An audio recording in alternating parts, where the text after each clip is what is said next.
Hi friends, welcome back to my channel. Today in this video, I'm going to show you how to enable or disable dark theme on Android. Please consider subscribing to my channel and liking this video. Let's get started, guys. Step 1. First, unlock your Nothing phone. Open the Settings app to find the Home Settings menu. Step 2. Now scroll down and choose the Display option on the screen. This menu contains additional options for customizing your display features. Step 3.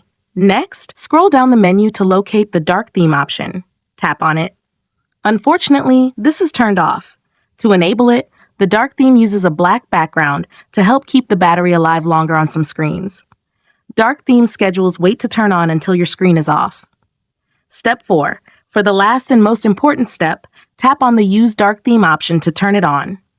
Do you want to turn the option off again? Then, tapping the option will turn it off by itself. If you found this tutorial helpful, don't forget to like this video and subscribe to my channel.